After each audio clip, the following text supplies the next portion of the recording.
He says, I have a question that how can we define modesty, known in Arabic as haya, as the misconception is in the minds of people that modesty is all about just covering the entire body through wearing the hijab or the parda.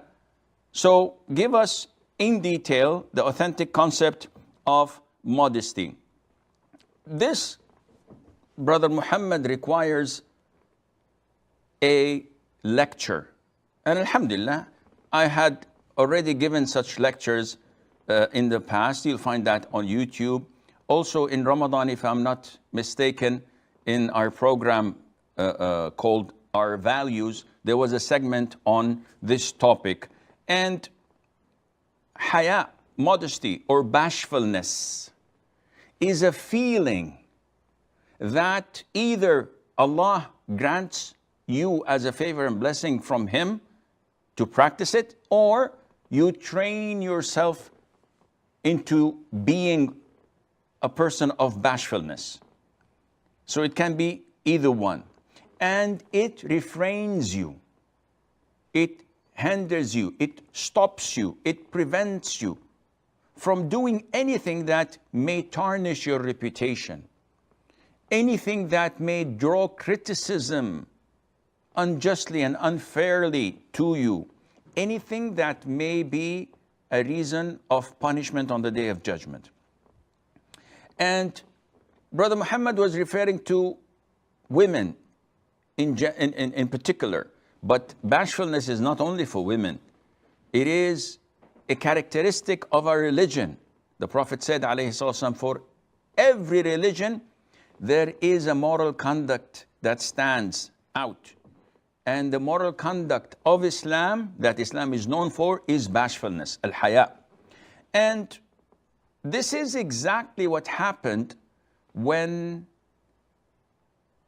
our fathers, our parents, Adam and Hawa and Eve, ate from the forbidden tree. They saw their private parts, and it was revealed to them after it was concealed. So they rushed to cover their awrah with the tree leaves. And this is why they descended to earth, because of that sin of eating from the forbidden tree.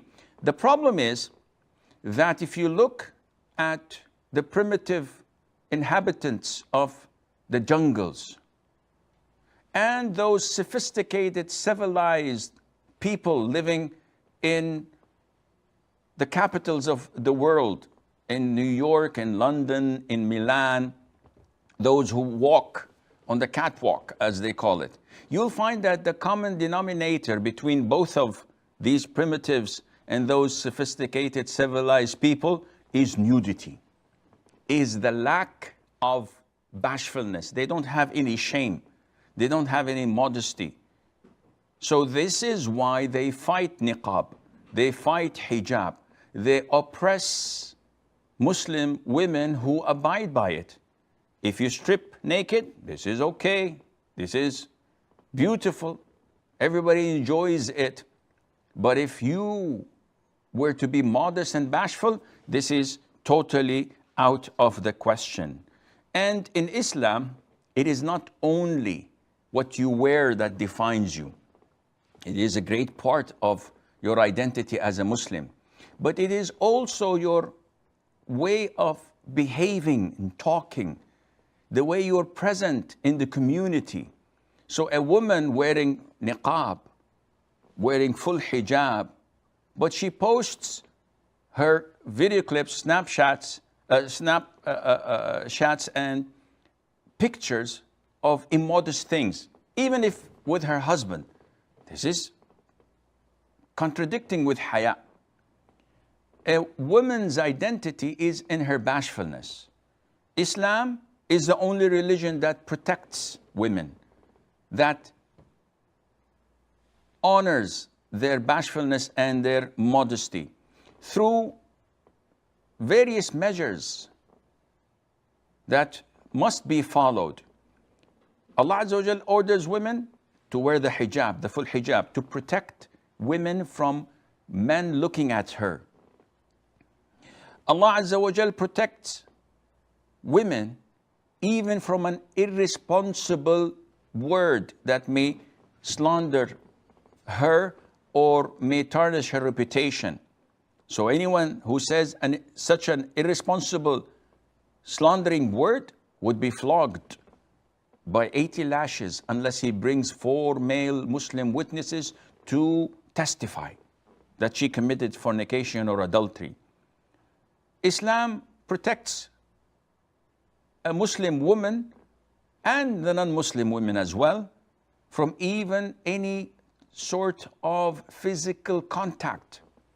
I cannot shake hands with someone who's not lawful for me, though people think that shaking hands is okay. It's a sign of respect, yes, but not with the opposite gender. And this doesn't end. So if you go to London, Europe, shaking hands is common. If you don't, they're insulted. Who cares? If I go to Spain, kissing on the cheek is common. And if I don't, this is insult. What is the limit? Islam puts the limit. Protection of the man and of the woman. Mixing with your cousins, with your non-mahram relatives is prohibited in Islam. To safeguard the women and the men in the community, let alone mixing freely with the opposite gender who are not related to you. A woman is prohibited from leaving the house wearing perfume, and it's a major sin, so that she would not lure and seduce other men when they find her scent. It is even prohibited for a woman to wear an anklet that makes a sound, so that when she walks, people or men may listen to that sound, and shaitan may throw something in their hearts about this woman, how beautiful she is, how the anklet may look, how her foot is. Shaitan is there. Islam prohibits a woman from softening her voice when speaking to the opposite gender. Allah Azza wa Jal says, if you fear Allah, then do not be soft in speech to men, lest he in whose heart is disease should desire, covet, but speak with appropriate speech. So all of this shows you that Islam highly regards bashfulness. Yet, unfortunately, the enemies of Islam have noticed this. They've learned this. And they know for certain that you cannot defeat Islam until you corrupt half of the society, and that is corrupting women. And this is what they're doing and striving to do in all Muslim countries. The call of freeing women, empowering women, that they are equal to men.